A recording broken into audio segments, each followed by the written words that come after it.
Welcome back, y'all. In this video, we're going to talk about yarn. This is the material that we use with knitting, which may sound pretty obvious. So what we're going to look at here, I'm going to start with the color of our yarn. So when you're looking at beginning to learn to knit or crochet, one thing that most people who are teaching will suggest, and I highly suggest as well, go with a lighter color. It doesn't have to be gray, just as long as it's a lighter color, but not white. The reason for this is that when you have a darker color yarn, like this lovely purple here, it is very hard to see your stitches. And when you're learning to knit, you want to be able to clearly see your stitches. So while this is beautiful, not something I would go right to when beginning to knit. So a lighter color like this gray or even this lovely yellow would be good to begin with. Next, we're going to look at the information about this yarn, which is contained on the ball band. Right down here, we have how much this ball of yarn weighs. It's 3.5 ounces or 100 grams. And this is how many yards we have in that 3.5 ounces, 185 yards. This may not sound like something important when you're starting out to learn to knit, but when you get into making larger objects or following a pattern, you're going to want to know this information. And rotate our band here. This number right here is the yarn weight. That means how thick this one string of yarn is. And you'll see this says number 5. That is considered a bulky. And on this ball band, you see it says number 3. So this 3 is going to be thinner than this 5 yarn. And you can kind of see that right here. The yellow is a lot thinner than our gray. Next up on the information band is the fiber contents of our yarn. And this is acrylic, wool, and viscose. And if you're ever interested in learning specifics of what these mean, it is very interesting to look up. And you'll see on this ball band, it says 100% acrylic. Or on our purple here, the information is arranged a little bit different, but you should still be able to find the same information. Your yardage, how much it weighs,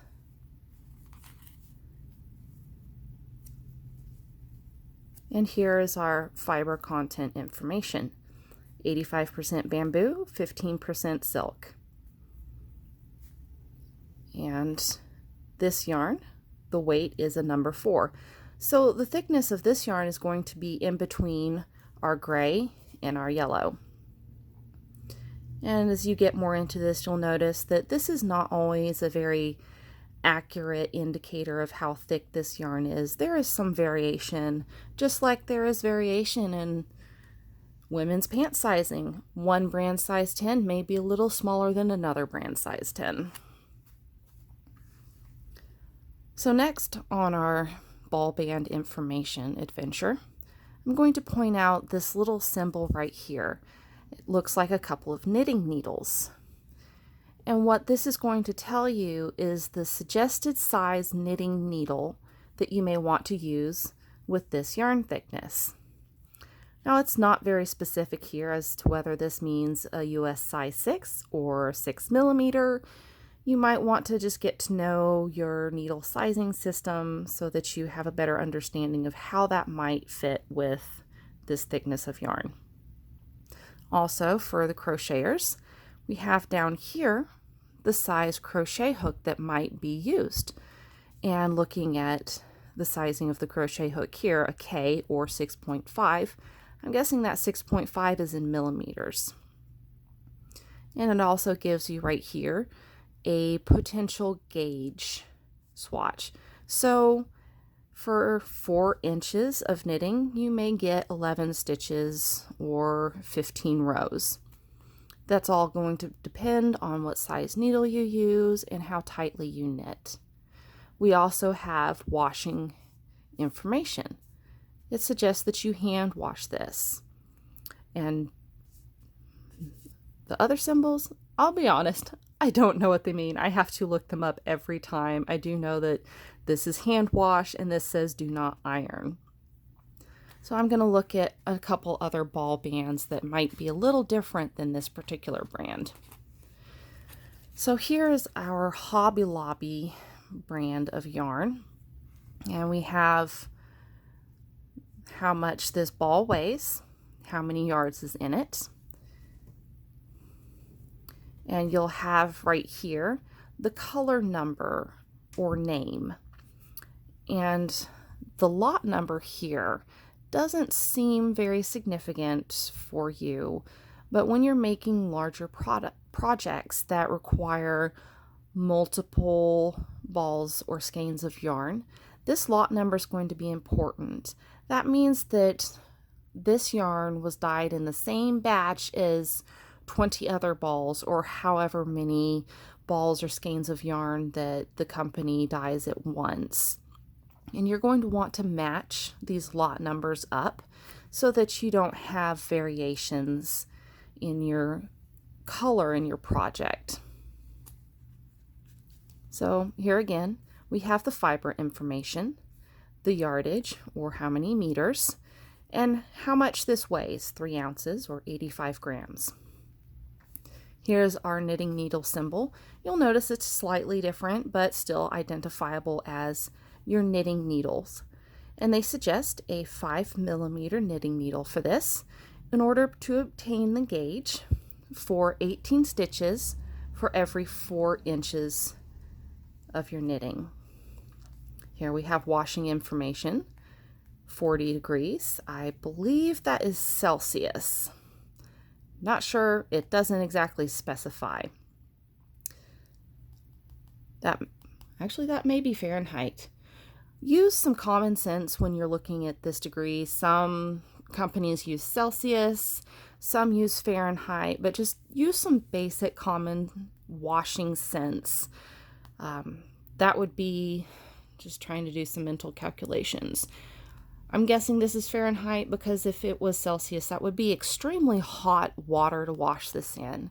And most of the time when you're washing your knitting projects or you're washing yarn, you're not going to wash it in extremely hot water. Most of the time, companies are going to suggest cool water for washing. And here's your crochet hook size that is suggested for this yarn. And Hobby Lobby even spells it out for you right here.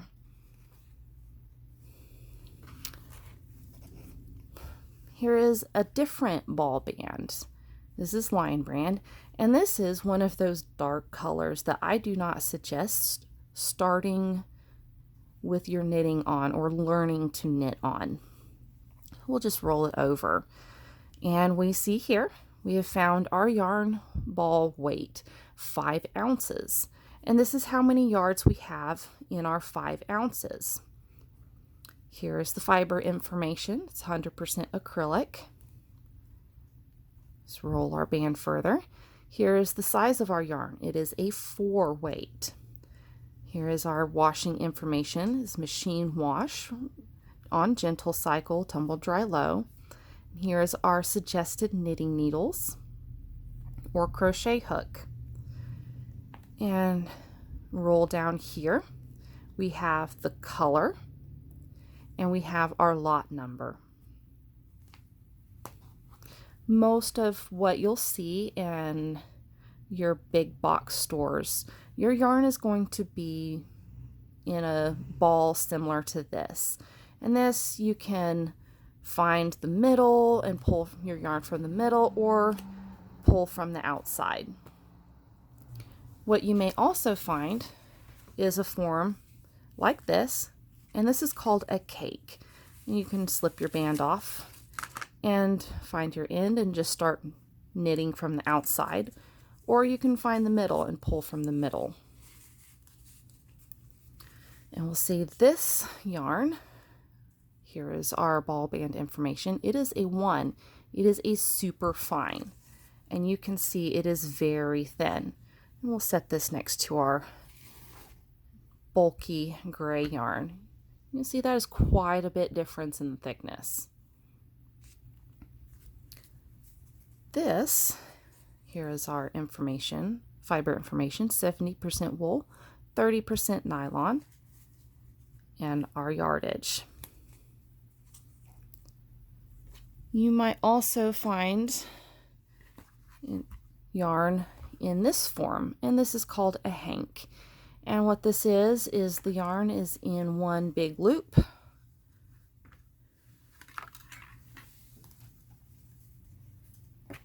Like that. This you will have to wind up by hand or using a Swift and a ball winder before you can start knitting, and it is fastened together. Just wound up like a rope.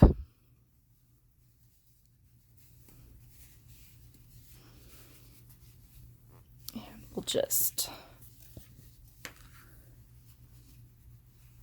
put this back together. Not very good at this apparently, but there you have it. Here is another yarn that is a dark color, not suggested for beginners, and sparkles can also make your stitches blend together and not easily seen. So just as a recap, if you're beginning, start with a light color that is not white, because white stitches can be hard to see as well. Start with a light color. Your dark colors, you won't be able to see your stitches as well, and it's going to be harder to learn. Our ball band has all of the information you may need on it. Has your yards, what size weight your yarn is, how thick it is, what it's made of, your washing information, suggested needle or crochet hook size. There is a suggested gauge that you might want, and your dye lot number. That is the basics of your yarn and getting started with that. If you have any questions, please feel free to leave it in the comments below, and I will do my best to get back to you. Thank you for joining me, and I'll see you in the next video. Bye, y'all.